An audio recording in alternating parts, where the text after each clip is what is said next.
So what I'm going to do is to present a very important tool for general equilibrium modeling. This is an accounting tool which is called the social accounting matrix. So what I'm going to do in this video is to present the basic principles. And for more details, because I do not want to give all details, because it would be very lengthy, you have two articles which are uploaded on the platform, one in English, one in French.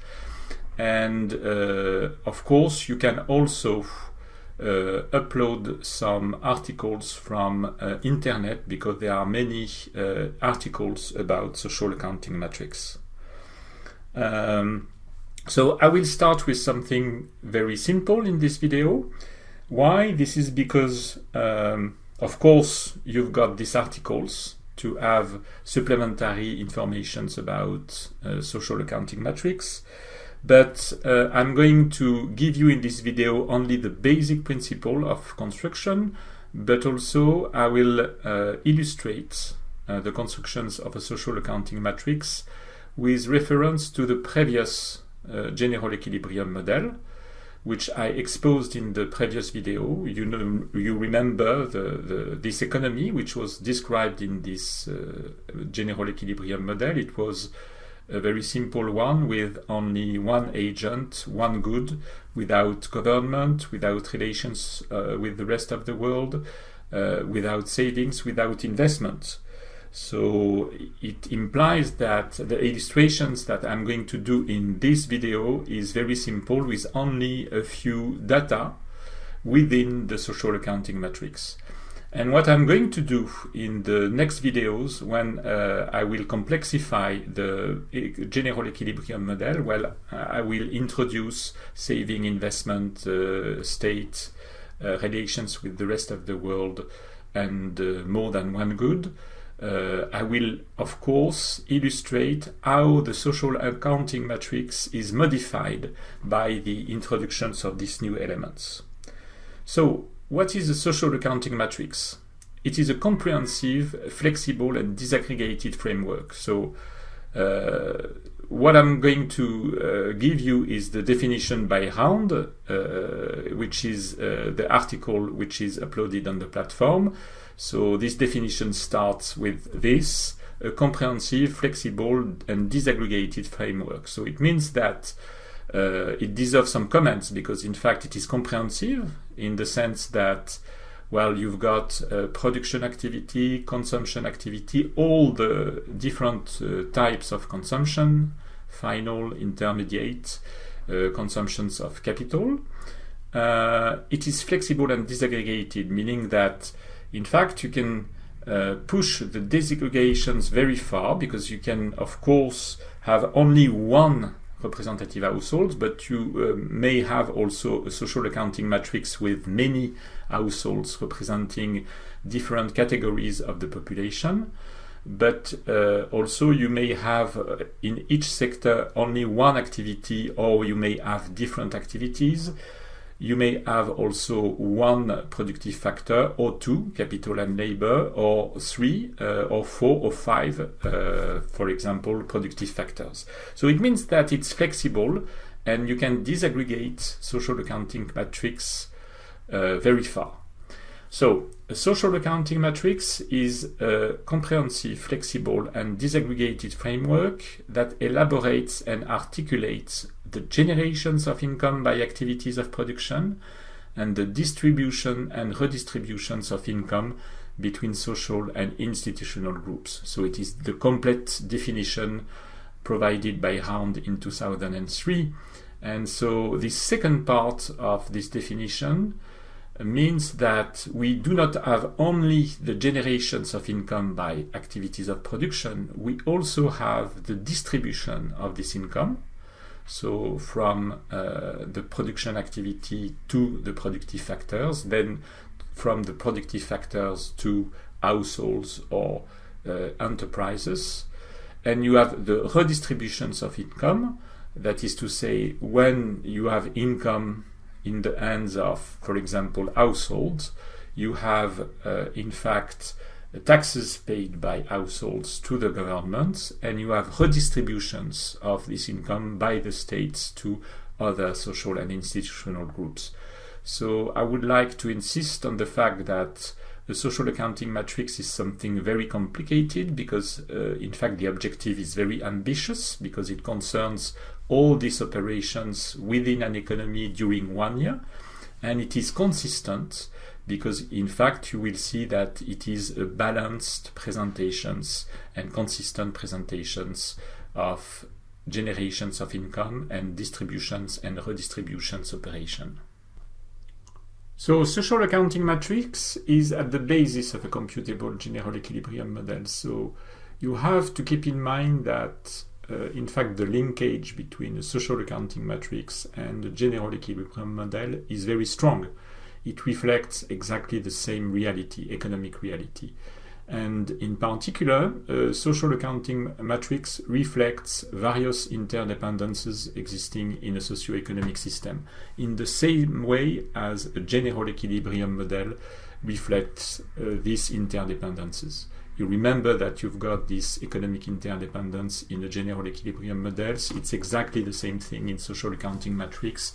For example, in this type of matrix, you've got production activity that generates income, which is distributed to households, and households use this income to buy some goods to, in fact, enterprises that have organized this production activity. So you've got exactly the same kind of interdependence. And second point is the fact that the social accounting matrix records not only economic transactions like productions, consumptions, but also transfer of income between various agents and institutions of an economy. So you've got production, final consumption, intermediate consumption, and so on, exports, imports, but you've got also some transfers of income between, for example, households and governments, between enterprises and governments, between households and enterprises, and so on. So I remind you that I have uploaded 2 papers on the platforms to help you to deepen your understanding of social accounting matrix. So there is one paper in English, which is the paper from Round in 2003, and the one from Ismaël Fofana, which is in French, from 2007. And I would like to take this opportunity to tell you that in fact there are different ways social accounting matrix is presented in the literature. But of course it reflects exactly the same economic reality. I would like to give you other informations about social accounting matrix. First, the basic principles. So, in fact, very often social accounting matrix is related to an economy during 1 year, that is to say, one country during 1 year. So, for example, we will give you the social accounting matrix of Senegal for 2014. But of course, you can construct a social accounting matrix for a different entity. So, for example, a region of the world, like Western Africa, Southern Africa, Eastern Africa, Central Africa.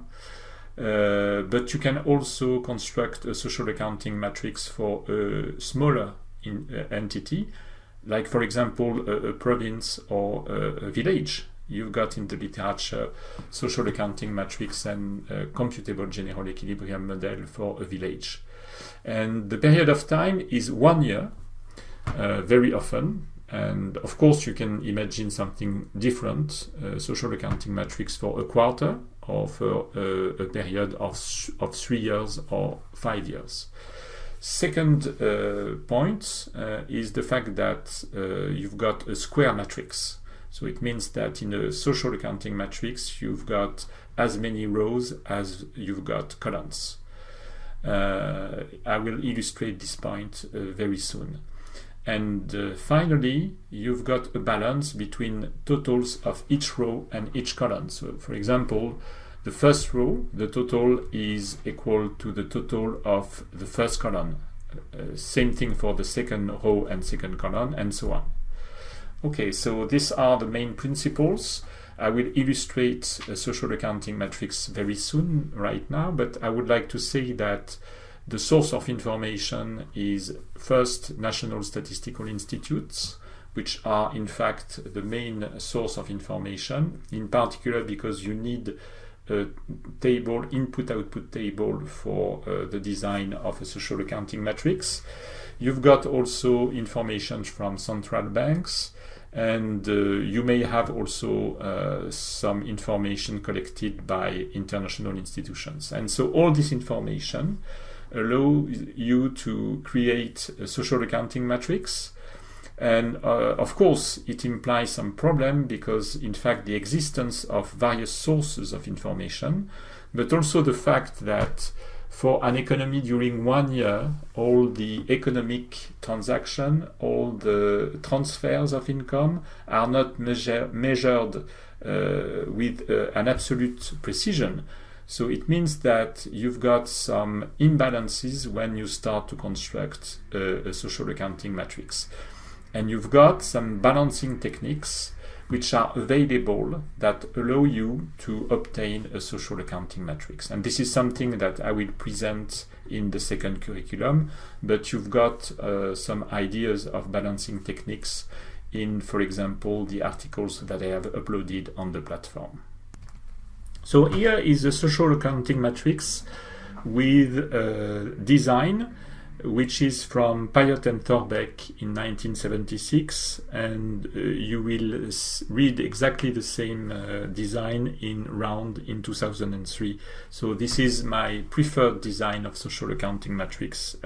I find that it is very clear and very easy to understand what happens with this way of presenting a social accounting matrix. So you've got a simplified presentation, slightly simplified because in fact you've got this title of rows on the left. So for example, you've got factors of production, institution, households, and so on. And you should have exactly the same title at the top of each column. So I didn't include this title because of course I would like to have some space to get everything in this slide. Okay, so what I'm going to do is to explain the structure of the social accounting matrix, and then I will illustrate a few rows and columns. And after this slide, I will present a social accounting matrix with data, but it will be related to the general equilibrium models that I have presented in the previous video, which is very simple. There is no government, no saving, no investment, no relations with the rest of the world, only one good, a single agent. So it means that there will be only a few cells filled with data. And this is because the economy which is described is very simple. But what I will do in the next videos is to introduce, in fact, 3 goods, then a government, and so on. And each time I will fill new cells with data. And you will have at the end of the process something which is more representative of what modelers are doing.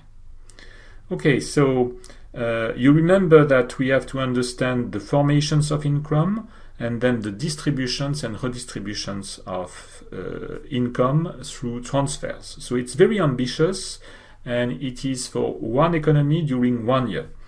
So what you have to keep in mind is the fact that in columns you have outlays, and in row you have revenues. So for example, if I take the case of direct taxes, this cell, you have to look at above this cell at the top of the column 3, this is enterprises. So it is enterprises that pay direct taxes to the agent which is in row, which is on the left. This is public administration. So in fact, it's corporate taxes paid by enterprises to public administration.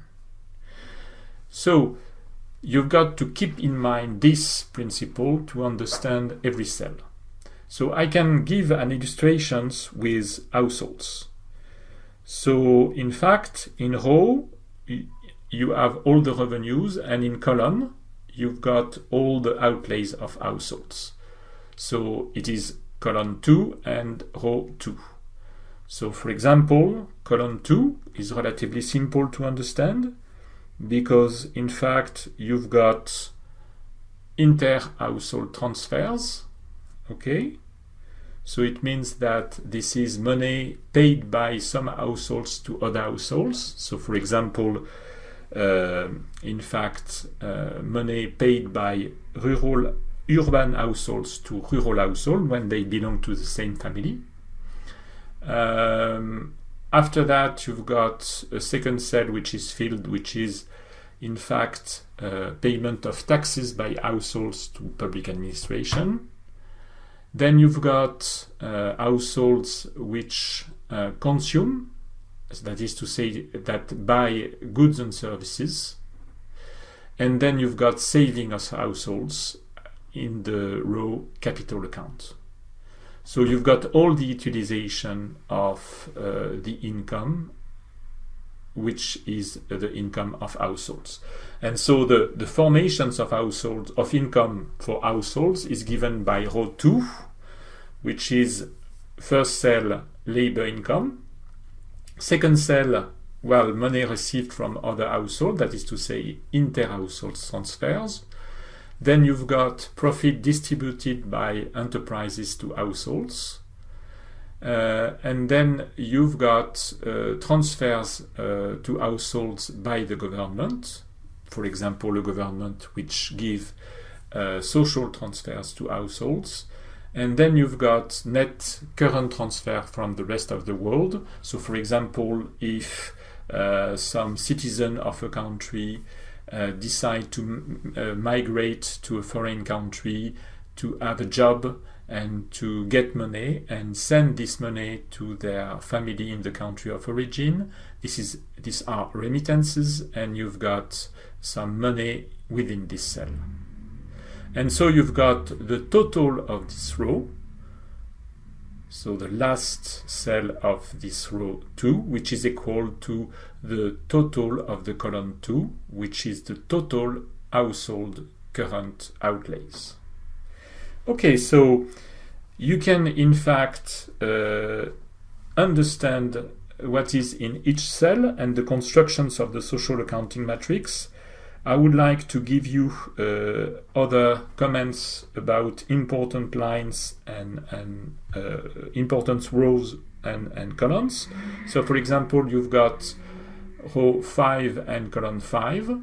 So it's in fact goods and services. So it's supply of goods and services and demands for goods and services.